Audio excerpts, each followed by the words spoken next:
नमस्कार दोस्तों, जियोमॉर्फोलॉजी की श्रृंखला में आपका स्वागत है। आज के इस वीडियो में हम देखने वाले हैं ज्वालामुखी की प्रमुख बाह्य और आंतरिक स्थलाकृतियों के बारे में। दरअसल हम इससे पहले की वीडियो में मैंने ज्वालामुखी के बारे में आपको बताया था। ज्वालामुखी के बारे में मैंने बताया था कि ज्वालामुखी के कौन कौन से प्रकार होते हैं, उनका विभाजन वगैरह मैंने बताया था। इसके बाद ज्वालामुखी के ऊपर एक और वीडियो आएगी, इसमें हम ज्वालामुखी का विश्व वितरण बताएंगे। वितरण मतलब कि ज्वालामुखी कौन कौन से कहाँ पर ज्वालामुखी स्थित हैं, कौन कौन से कटकों के सहारे हैं, या विनाशात्मक प्लेट किनारों के साथ में, संरचनात्मक प्लेट किनारों के साथ में, उनके बारे में बताएंगे।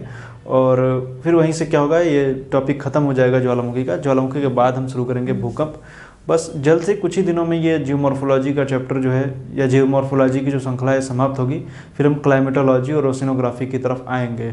तो आइए देखते हैं, आज के इस वीडियो में हम देखेंगे काफ़ी इंपॉर्टेंट टॉपिक, ज्वालामुखी स्थलाकृतियाँ। दरअसल स्थलाकृतियों का मतलब ज्वालामुखी जब उद्गार होता है तो ज्वालामुखी में कह सकते हैं कि जब कुछ स्थलाकृतियाँ बाह्य बनती हैं, कुछ में क्या होता है, लावा बाहर नहीं, मतलब मैग्मा बाहर नहीं निकल पाता है और अंदर आंतरिक जगहों पर जम जाता है, उसको हम आंतरिक स्थलाकृतियाँ कहते हैं। तो मुख्य रूप से दो पार्ट में इसको डिवाइड करेंगे, बाह्य और आंतरिक। आंतरिक की बात करेंगे तो जो अंदर की तरफ हो, बाह्य मतलब बाहर की तरफ देखेंगे तो हमें दिखता है ज्वालामुखी शंकु है, क्रेटर है, काल्डेरा है, लावा मैदान है, लावा पठार है। इतनी सारी आकृतियाँ हमें देखने को मिलती हैं, जो कि क्या है, बाह्य स्थलाकृतियाँ हैं।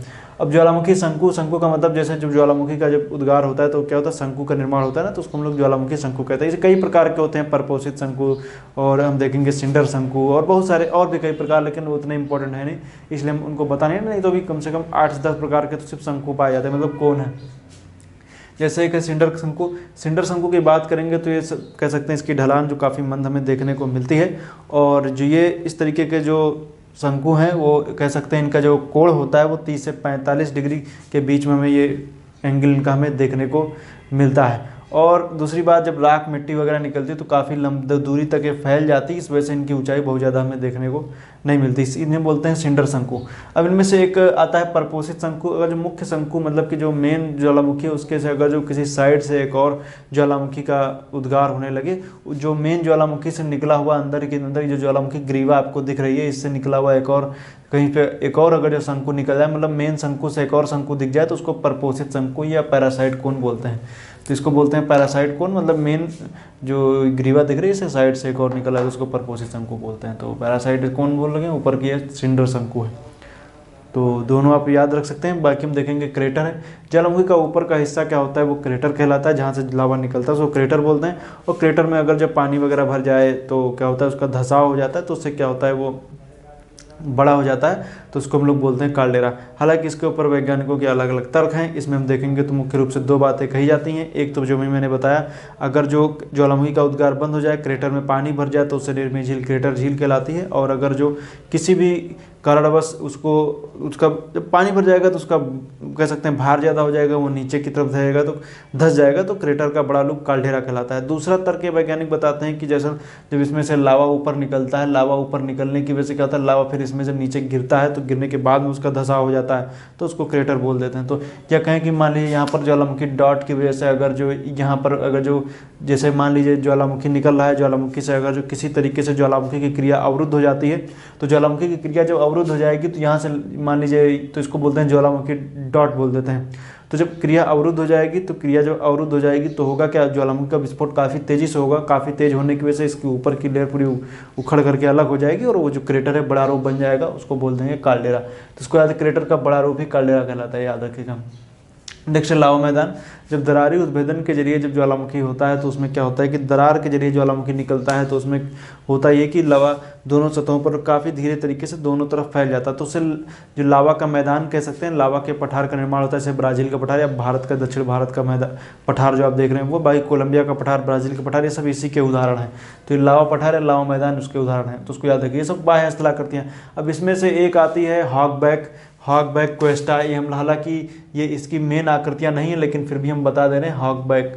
जैसे मान लीजिए ये लावा है, लावा आंतरिक सतह पर जम गया और उसने ऊपर की सतह को ऊपर उठा दिया। मान लीजिए पहले जो थी ये पहले सतह थी, लेकिन इसमें से अंदर की तरफ से लावा निकला तो उसने ऊपर की सतह को ऊपर उठा दिया, ऊपर की तरफ उठा दिया, तो ये कुछ इस तरीके से आकृति बन गई, तो इसको बोल दिया जाता है। अब इसमें मान लीजिए अपरदन वगैरह होता रहे और ये क्या ढलान और ज़्यादा तीखी हो जाए, तो इसको बोलते हैं हम लोग, क्या बोलते हैं, इसको बोला जाता है हॉगबैक, और बिल्कुल इसी तरीके से दिखता है, जिसकी ढाल थोड़ी कम होती है। और ये बिल्कुल एक कह सकते हैं कटक के रूप में, मतलब ये समुद्र के अंदर की बात नहीं हो रही है, सतह की बात हो रही है। सतह का मतलब भूखंड के ऊपर जब कोई इस तरीके का बन जाए, मतलब इस तरीके की आपको दूर तक एक कह सकते हैं क्या हो, एक श्रृंखला के जैसे दिखाई दे। मतलब श्रृंखला मतलब क्या, एक काफ़ी लंबी एक कह सकते हैं कि एक जो रिज जैसा आपको देखने को मिले काफ़ी दूर तक।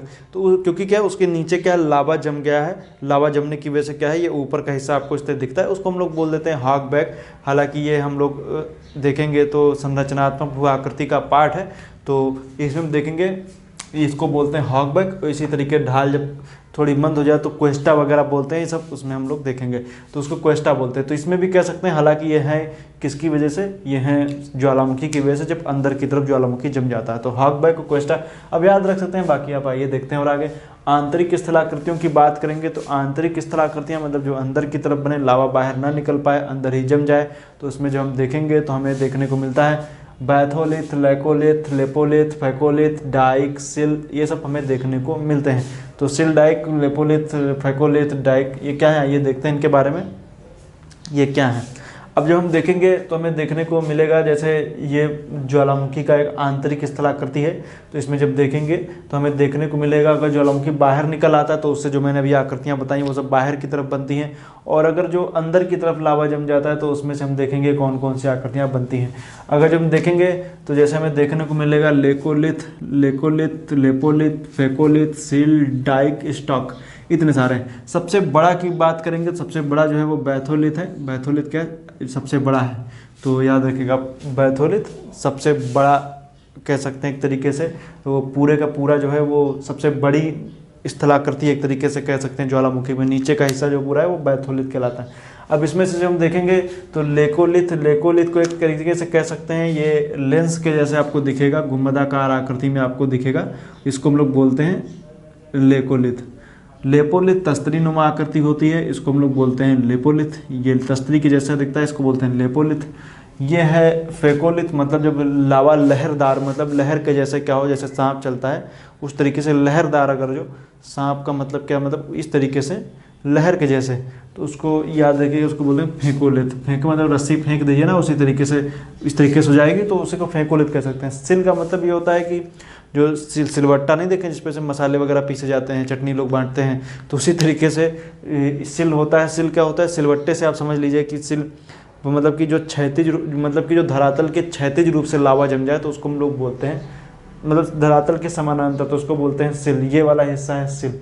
और डाइक का मतलब क्या होता है कि अगर धरातल के 90 डिग्री पर, मतलब ऊर्ध्वाधर रूप से अगर जो लावा जम जाए तो उसको हम लोग बोलते हैं डाइक। और जो बैथोलिथ का छोटा रूप स्टॉक कहलाता है। तो ये याद रखिएगा, ये इस तरह करती हैं। अब इसमें कुछ और शब्दावलियाँ आपको ध्यान में देनी हैं जो परीक्षा में आ सकती हैं या इम्पोर्टेंट है, जिनमें से एक शब्द होता है हॉट स्प्रिंग।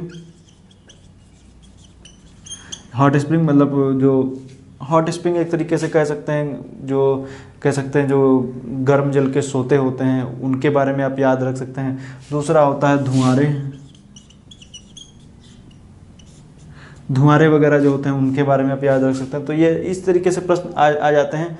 और इसमें से आपको याद रखना है हॉट स्प्रिंग का मतलब यही हुआ कि जैसे, और एक इसमें मिलता है गीज़र। हॉट स्प्रिंग जो गर्म जल के सोते होते हैं उनको हॉट स्प्रिंग बोलते हैं। अब हॉट स्प्रिंग और गीज़र लगभग आपको एक ही जैसे देखने को मिलेंगे।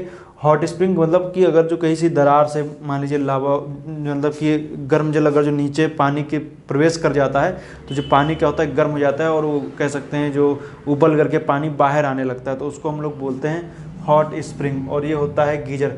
हॉट स्प्रिंग और गीज़र लगभग बिल्कुल सेम होते हैं। बेसिक डिफरेंस की बात करें तो जो हॉट स्प्रिंग होता है वो हॉट स्प्रिंग लगभग एक ही जैसे, मतलब कि कह सकते हैं कंटिन्यू रूप से, मतलब एक ही सा हल्का हल्का पानी उबलता रहेगा, उबलता रहता है, हमेशा आपको दिखता रहेगा, क्योंकि उसके बीच में गैपिंग आपको नहीं दिखती। लेकिन जो गीजर होता है, गीजर में पानी उछलता है, फिर नीचे गिरेगा, फिर उछलेगा, मतलब कि कह सकते हैं एक आता है, फिर थोड़ी देर रुक के फिर दूसरा, तीसरा, इस तरीके से थोड़ी गैपिंग के बाद में आपको पानी जो है वो उछलता हुआ आपको देखने को मिलता है। इसमें से कुछ सारी गैसें होती हैं और बहुत कुछ इसमें से, हालांकि मेन देखेंगे तो जलवाष्प और पानी वगैरह यही सब इसमें होता है। तो याद रख सकते हैं गीजर और हॉट स्प्रिंग। धुआंरे में मतलब कि जैसे मान लीजिए कोई ज्वालामुखी जब कोई उसका अपने अंतिम अवस्था में होता है तो उसमें से धुमारे से कह सकते हैं, उसमें से क्या निकलती है, सल्फर डाइऑक्साइड गैसें, बहुत से सल्फर डाइऑक्साइड, जलवाष्प और बहुत सारी चीज़ें उसमें से निकलती रहती हैं। तो वो जो अंतिम अवस्था में जो मुख्य रूप से आप देखेंगे तो आपको धुएं के जैसा दिखता है, गुबार सा आपको दिखेगा, तो उसको हम लोग बोलते हैं धुमारे। जो खास जैसे एग्जाम्पल के तौर पर अलास्का का कटमाई पर्वत जो कि एक तरीके से कह सकते हैं धुआरे का एग्जाम्पल है। और धुआरे को मैंने जो बताया, ज्वालामुखी की जब अंतिम अवस्था आती है, अंतिम अवस्था बाद उसमें से बहुत सारी गैसें, सल्फर डाइऑक्साइड वगैरह ये सब बहुत निकलती, गंधक वगैरह, इसलिए उनको क्या बोला जाता है, उस लोगों को धुआरे बोलते हैं। तो हालांकि भी हम इसके बारे में और आपको आगे अच्छे से बताएंगे, लेकिन मैंने बेसिक चीज़ें इनके बारे में बता दी। एक वीडियो मैं इनके ऊपर स्पेशल बना दूंगा, क्योंकि बहुत सारे इसमें टर्म इसमें भी होते हैं, कुछ इसमें भी हैं, कुछ इसमें भी हैं। तो इनके बारे में एक हॉट स्प्रिंग, धुमारे और गीज़र, इनके ऊपर एक स्पेशल वीडियो में आगे चल करके एक बना दूंगा, तो आपको और अच्छे से, क्योंकि इनमें कुछ नाम इनके और बताए गए हैं, और वैश्विक वितरण पर देखेंगे कहाँ कहाँ पर प्रमुख धुमारे स्थित हैं, कहाँ कहाँ पर प्रमुख गीज़र और येलोस्टोन नेशनल पार्क वगैरह, ये सब हम बताएंगे आगे चल करके। तो ये सब आगे भी आएंगे। तो आज के लिए इतना ही। वीडियो देखने के लिए आपका बहुत बहुत धन्यवाद, और उम्मीद करता हूँ वीडियो अच्छा लगा। वीडियो अच्छा लगा तो अपने मित्रों के साथ शेयर जरूर कीजिए, इस वीडियो को लाइक कीजिए। आज के लिए इतना ही। वीडियो देखने के लिए आपका बहुत बहुत धन्यवाद।